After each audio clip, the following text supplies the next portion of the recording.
Hello, good morning all of you. आज हम बीज के बारे में पढ़ेंगे।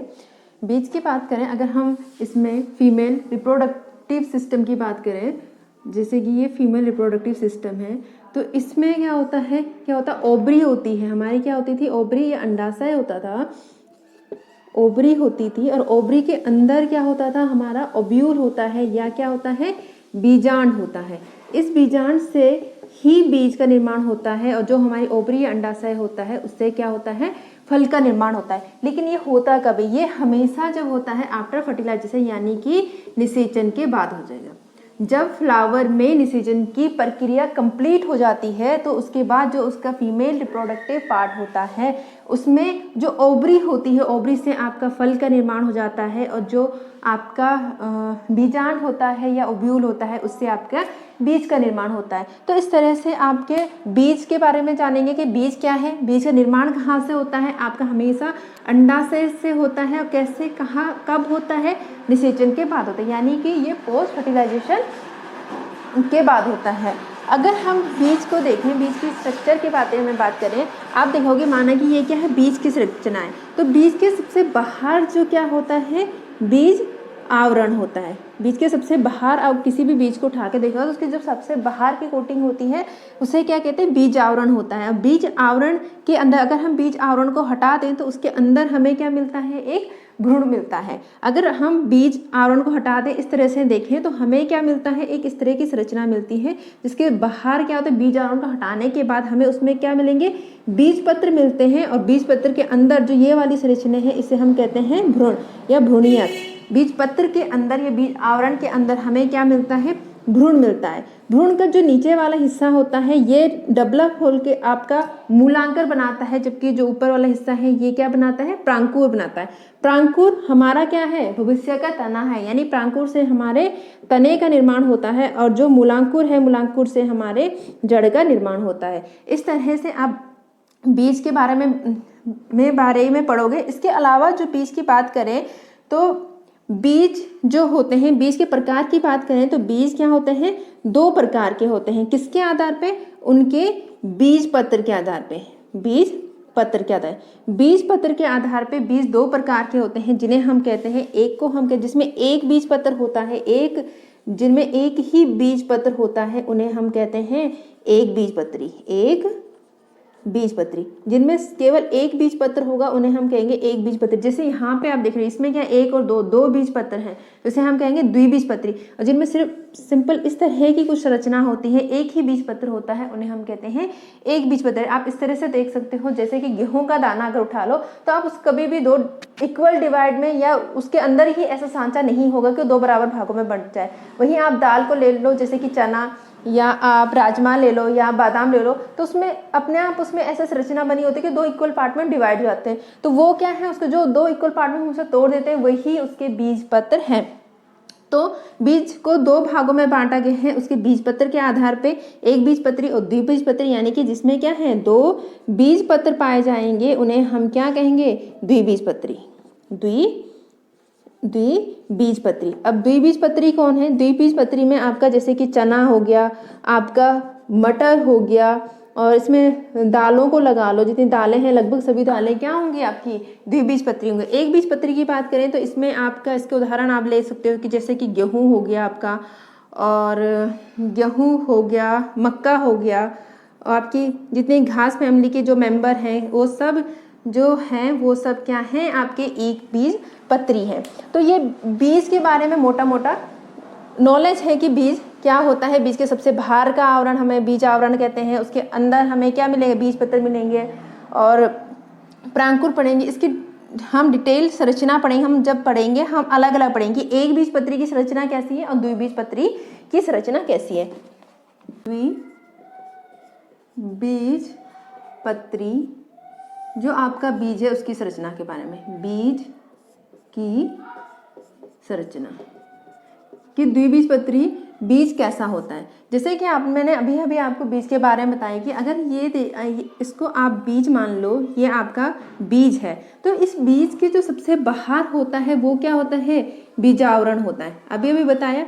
इसके यहाँ पे आप देखोगे एक इस तरह की संरचना मिलती है और यहाँ पे एक क्या होता है? छिद्र होता है। बीज आवरण यहाँ इस जो संरचना होती है, यानी कि बीज के ऊपर एक हमें क्या मिलता है, नाभिक मिलता है। और ये नाभिक का क्या काम है, ये नाभिक जो होता है ये बीज को जो होता है फल से जोड़ता है, यानी कि बीज को फल से जोड़ने वाली संरचना को हम क्या कहते हैं, नाभिक कहते हैं। इस नाभिक के ऊपर आपको एक छोटा सा छिद्र दिखेगा जिसे हम क्या कहते हैं, बीज द्वार। बीज की बात करें तो सबसे बाहर आपको बीजावरण मिलेगा, उसके ऊपर आपको एक संरचना मिलती है जिसे हम नाभिक कहते हैं। और नाभिक का काम क्या है, ये बीज को फल से जोड़ता है। साथ ही उसके नाभिक के ऊपर आपको एक छोटा सा छिद्र दिखेगा जिसे हम क्या कहते हैं, बीज द्वार या बीजांड द्वार भी कहते हैं। बीज द्वार या इसको बीजांड द्वार भी कहा जाता है, बीजांड द्वार। तो ये तो बात होगी बीज की। अगर हम बीज आवरण की बात करें तो बीज आवरण क्या होते हैं, दो प्रकार। बीज आवरण जो सबसे बाहर वाली लेयर होती है उसे हम कहते हैं बीज चोल। बीज चोल। आप किसी भी चीज़ का छिलका निकालिए, माना आपने बादाम को भिगोया तो उसका छिलका निकालना इजी हो जाएगा। उसका छिलका निकालेंगे तो उसको सबसे बाहर की जो ब्राउन कोटिंग दिखाई देती है उसे हम क्या कहते हैं, बीज चोल कहते हैं। और उसके अंदर एक और लेयर हमें दिखाई देती है जिसे हम कहते हैं टैगमेन। उसके अंदर जो वो वाइट वाला हिस्सा हमें देखने को मिलता है उसे हम कहते हैं टैगमेन। तो इस तरह से बीज आवरण के दो लेयर होते हैं। सबसे बाहरी लेयर को हम बीज चोल कहेंगे और उसके अंदर वाला जो लेयर है उसे हम टैगमेन कहते हैं।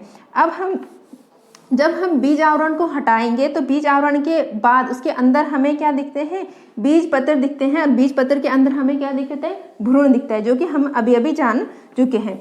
एक बार दोबारा देख लो, जैसे कि अगर हम बीज आवरण को हटा लें तो हमें इस तरह से एक क्या दिखेंगे, ये क्या हो जाएंगे, बीज पत्र दिखाई देंगे।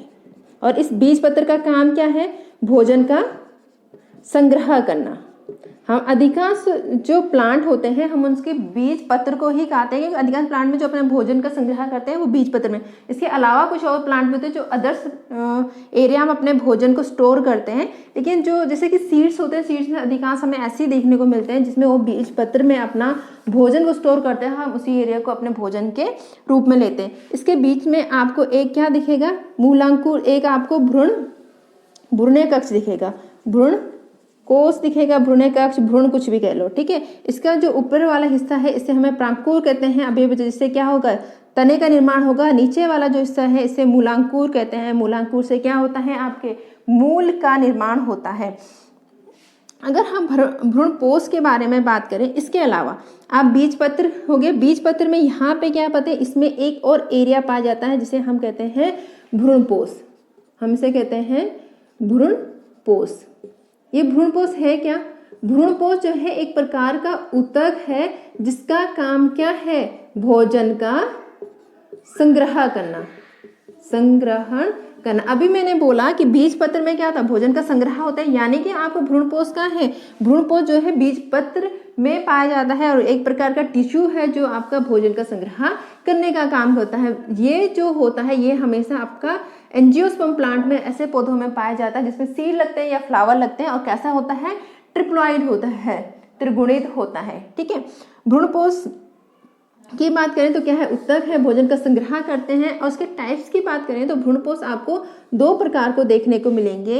एक तो होता है अभ्रूण पोष, एक तो होगा अभ्रूणीय पोष, और दूसरा होता है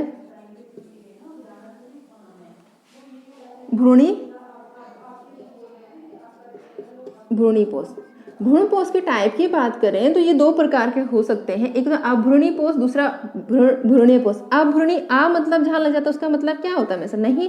अभ्रूणी मतलब भ्रूण पोष, मतलब ऐसा जिसमें भ्रूण पोष नहीं है। इसका मतलब क्या होगा, ऐसे बीज जिनमें क्या होता है, जिनका भ्रूण पोष क्या होता है, बहुत ज़्यादा पतला होता है, लगभग ना के बराबर होता है, उनको क्या बोलते हैं, वैसे जो सीड होंगे उनको हम अभ्रूण पोषी कहते हैं। दूसरी ओर जिनका भ्रूण पोषी, जिनका जो भ्रूण है वो क्या होता है, मोटा या गूदेदार होता है, ऐसे जो भ्रूण पोष होंगे उन्हें हम भ्रूण पोषी कहते हैं। उदाहरण समझ लिए, जैसे कि अभ्रूण पोषी के जो उदाहरण हो गए ये होते हैं आपके, जैसे कि चना हो गया, आपका मटर हो गया, चना हो गया, मटर हो गया, आपके और सेम हो गया, आपका बादाम हो गया, ये सब क्या है, अभ्रूणपोषी हैं। ये सब क्या है, अभ्रूणपोषी हैं। और जो भ्रूणपोषी हैं, जैसे कि आपका द्विबीजपत्री में बता रही हूँ कि द्विबीजपत्री में कौन से अभ्रूणपोषी होंगे और कौन से भ्रूणपोषी, मतलब द्विबीजपत्री का जो भ्रूणपोष है वो दो टाइप का हो सकता है, अभ्रूणपोषी और भ्रूणपोषी। इसमें जो भ्रूणपोषी होंगे वो कैसे होंगे, चना, मटर और सेम आदि हो सकते हैं। और जो अभ्रूणपोषी है वो है आपका अरंड। अरंड आपको सिंपल याद रखने का तरीका क्या है, जो द्विबीजपत्री पौधे होंगे उनमें जो भ्रूणपोष होता है, अधिकांश में जो भ्रूणपोष होता है वो कैसा होता है, अभ्रूणपोषी होता है। तो अधिकांश जो आपके द्विबीजपत्री प्लांट होंगे या बीज होंगे उनका जो भ्रूणपोष होगा तो कैसा होगा, अभ्रूणी।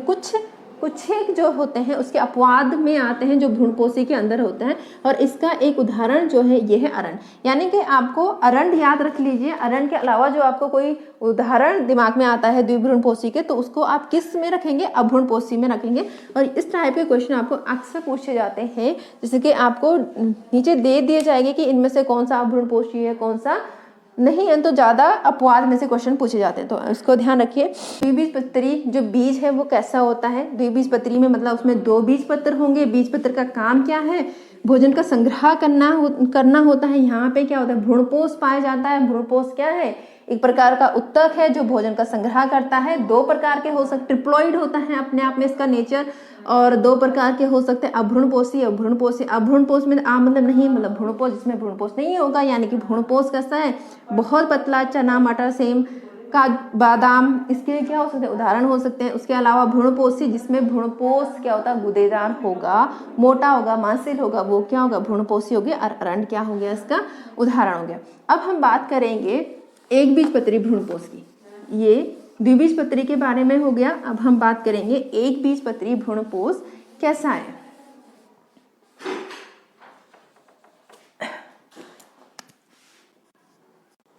एक बीजपत्री बीज का जो एक बीजपत्री भ्रूणपोष, एक बीजपत्री बीज की संरचना कैसी होती है। एक बीजपत्री मतलब उसमें एक ही बीजपत्र होगा, तो कुछ इस तरह की संरचना जो हमें देखने की मिलती। इसके एक भाग में क्या होता है, आपका एक भाग में आपको भ्रूणपोष देखने को मिलेगा, भ्रूणपोष देखने को मिलता है, भ्रूणपोष देखने को मिलता है। जो दूसरा भाग है यहाँ पे आपका क्या होता है, यहाँ पे आपका बीजपत्र पाया जाता है। ठीक है, बीज वो तो सिंपल है कि बीज के बाहर भारी चोल होगा, उसके अंदर क्या होगा, भ्रूण पाया जाता है। तो हम उसके जो एक बीजपत्री जो मेन एरिया है उससे शुरू करते हैं। तो एक बीजपत्री की बात मतलब उसमें क्या हो, एक ही बीजपत्र होता है और एक ही बीजपत्र में एक जो बड़ा सा एरिया होता है वहाँ पे क्या होता है, भ्रूणपोष होता है। और उसके एक कोने पे क्या होते हैं आपके बीजपत्र, एक कोने पे आपका बीजपत्र पाया जाता है। जो ये भ्रूणपोष है, ये भ्रूणपोष एक क्या होता है, एक प्रोटीन लेयर के द्वारा अपने बीजपत्र से क्या होता है, अलग होता है। इस तरह से इसके चारों ओर एक प्रोटीन लेयर पाई जाती है, इस तरह की एक प्रोटीन लेयर पाई जाती है, जिससे क्या होता है, ये अपने जो बीजपत्र है या दूसरा जो एरिया है उससे अलग होता है। ये जो लेयर होती है ये कैसी होती है, प्रोटीन लेयर होती है, प्रोटीन सतह होती है। और इससे जो होता है इसे हम एल्यूरोन सतह कहा जाता है, इसे एल्यूरोन सतह कहा जाता है। ये एक बीजपत्री पौधे में सबसे इम्पोर्टेंट क्वेश्चन है कि भ्रूणपोष, बीज पत्र से भ्रूणपोष को अलग करने वाली सतह को क्या कहते हैं, तो क्या कहते हैं, एल्यूरोन सतह कहते हैं। किससे बनी हुई है, प्रोटीन से बनी हुई है। ठीक है, अगर हम बीजपत्र, किसके बीजपत्र की बात करें, जैसे उसमें भ्रूणपोष की बात कर लेते हैं, भ्रूणपोष पढ़ रहे हैं तो जैसे उसमें हमने भ्रूणपोष पढ़ा था। भ्रूणपोष क्या था, उसमें दो प्रकार का था। इसमें भी दो प्रकार के भ्रूणपोष हो सकते हैं। क्या, एक तो क्या होगा, अभ्रूणपोष होगा, एक बीजपत्र की बात करें अभ्रूणपोष होगा, दूसरा क्या होगा, भ्रूणपोष होगा। उसी की तरह भ्रूणपोष इसमें भी दो प्रकार के हो सकते हैं, अभ्रूणपोष और भ्रूणपोष। द्विबीजपत्री जब मैंने पढ़ा था उसमें मैंने बोला था कि अधिकांश जो बीज होंगे वो अभ्रूणपोषी होगी, और इसमें क्या होंगे, जो अधिकांश बीज होंगे वो कैसे होंगे, आपके भ्रूणपोषी होंगे। कुछ एक अपवाद हो सकते हैं जो कि अभ्रूणपोषी में आएंगे। तो इसका जो अभ्रूणपोषी है वो है इसका ऑर्किड। मतलब बोलने का मतलब क्या है, लगभग सभी जो एक बीजपत्री पौधे हैं या बीज हैं वो भ्रूणपोषी हैं, लेकिन कुछ जो है जैसे कि ऑर्किड हो गया, ये क्या है, अभ्रूणपोषी हैं, जो कि इसका अपवाद स्वरूप में आते हैं। अभ्रूणपोषी में जैसे कि आपका मक्का का बीज हो गया, आपका गेहूं हो गया, और घास फैमिली के जितने भी मेंबर हैं वो सभी क्या होते हैं, भ्रूणपोषी के अंतर्गत आ गए। ये तो बात हो गई यहाँ पे भ्रूण को लेके। भ्रूण कितने हो गए, 2 प्रकार के हो गए। एक बीजपत्री में अधिकांश क्या होते हैं, भ्रूणपोषी होते हैं, और ऑर्किड क्या इसका अपवाद है, जो कैसा है, अभ्रूणपोषी है। तो वापस इस स्ट्रक्चर पे आते हैं। हमने बोला कि जो भ्रूणपोष है वो एलुरोन सतह द्वारा आपने बीजपत्र से अलग होते हैं। बीजपत्र क्या होता है, ये जो भ्रूणपोष के एक किनारे पे होता है बड़ा, और कैसा होता है, बड़ा एंड ढालदार होता है, ढालदार होता है, और एक किनारे पे होता है। बीजपत्र की बात करें बीजपत्र की बात करें तो इसके बीजपत्र को क्या कहा जाता है, स्कूलेटम कहा जाता है, स्कूलेटम कहा जाता है। इम्पोर्टेंट है यहाँ से आने वाले कि एक बीजपत्री जो बीज हैं उनके बीजपत्र को क्या कहा जाता है। एक बीजपत्री जो बीज है उनके जो बीजपत्र है उसको क्या कहता है, स्कूलेटम कहा जाता है, जबकि द्विबीजपत्री में ऐसा कोई स्पेसिफिक नाम नहीं है। तो ये यहाँ से क्वेश्चन आने लायक है कि एक बीजपत्री का जो बीजपत्र है उसका नाम क्या हो जाएगा, स्कूलेटम हो जाएगा। ये जो आपका बीजपत्र है इसके एक कोने पर, इस छोर पे क्या होता है, आपका भ्रूण पाया जाता है। एक कोने पे क्या होता है, भ्रूण पाया जाता है। तो इसका जो ऊपरी छोर होगा, ऊपरी छोर में आपका क्या पाया जाता है, प्रांकुर पाया जाता है। प्रांकुर मैंने बोला था भविष्य का क्या होता है, तना होता है, यानी प्रांकुर से क्या बन जाएगा, आपका तना होगा। और इसका जो नीचे वाला हिस्सा होता है ये क्या होता है, मूलांकुर होता है। और मूलांकुर से क्या बन जाएगा, मूल यानी कि जड़ बन जाता है। और इस एरिया को प्रोटेक्ट करने के लिए इसके चारों ओर एक लेयर होती है चादर की, जैसे इसको पूरी तरह से ढकी हुई होती है। इस लेयर को हम क्या कहते हैं, जो एरिया प्रांकुर के ऊपर आता है, जो उसको चारों ओर, इसको पूरे को एक साथ ढकता है। ये पूरा भ्रूणपोष का एरिया हो गया, ये पूरा जो एरिया होगा ये क्या हो गया, भ्रूणपोष नहीं सॉरी भ्रूण का एरिया हो गया। और जो भ्रूण का एरिया है इसमें क्या एक लेयर जो है जो इसको पूरा ढक के रखती है, जो प्रांकुर के ऊपर आती है, इसे हम कहते हैं प्रांकुर चोल। और जो मूलांकुर के ऊपर आएगी इसे हम कहेंगे मूलांकुर चोल। तो ये आपके क्या हो गया, एक बीजपत्री की संरचना होगी। क्या पढ़ा हमने एक बीजपत्री में, भ्रूणपोष, इसमें भी क्या होता है, ट्रिप्लॉइड होता है, यानी त्रिगुणित है। भ्रूणपोष, थोड़ा सा भ्रूणपोष का भी बता देते हैं। भ्रूणपोष जो स्पेशल कैरेक्टर है आपका, भ्रूणपोष जो आपका स्पेशल कैरेक्टर है वो है आपका एंजियोस्पर्म प्लांट का स्पेशल कैरेक्टर। केवल एंजियोस्पर्म प्लांट ऐसे हैं जिसमें क्या होता है, भ्रूणपोष पाया जाता है। और किस प्रोसेस के एंजियोस्पर्म प्लांट में, ऐसी कौन सी प्रोसेस है जिसके कारण भ्रूणपोष केवल उनमें बनता है। तो एंजियोस्पर्म प्लांट में होता क्या है, इनमें डबल फर्टिलाइजेशन होता है, यानी कि द्विनिषेचन होता है, द्विनिषेचन होता है, डबल फर्टिलाइजेशन होता है। और डबल फर्टिलाइजेशन प्रोसेस के दौरान ही आपका भ्रूणपोष बनता है। डबल फर्टिलाइजेशन मतलब, फर्टिलाइजेशन पता है, निषेचन, निषेचन मतलब 2 बार निषेचन होता है, यानी कि जो पोलन ट्यूब होती है 2 बार निषेचित करती है किसको, फीमेल गेमेट को। एक बार तो क्या होता है वो एग सेल से फर्टिलाइजेशन करती है, और दूसरा उसमें क्या होता है, पोलर न्यूक्लियाई होते हैं, 2 केंद्रक आपस में मिल जाते हैं जिन्हें हम क्या बोलते हैं, पोलर न्यूक्लियाई या पोलर केंद्रक कहते हैं। और एक जो मेल गेमेट होता है वो पोलर न्यूक्लियाई से आके क्या करता है, फर्टिलाइजेशन करता है, और एक मेल गेमेट आके आपके एग सेल से फर्टिलाइज। तो 2 बार इसमें फर्टिलाइजेशन होता है, इसलिए इसे क्या कहते हैं, द्विनिषेचन या डबल फर्टिलाइजेशन कहते हैं। जो आपका ट्रिप्लॉइड क्या था, आपका न्यूक्लियस था, उससे हमारे भ्रूणपोष का निर्माण होता है। और जो हमारा एग सेल से, इससे हमारा क्या बन जाता है, भ्रूण बन जाता है। तो इस तरह से एक बीजपत्री या द्विबीजपत्री संरचना के बारे में आप जान चुके हैं। तो इस जो यूनिट है इसका लगभग या सारा पूरा चैप्टर जो यहाँ पे क्लोज होता है। इसके बाद हम नेक्स्ट यूनिट पढ़ेंगे। Thank you.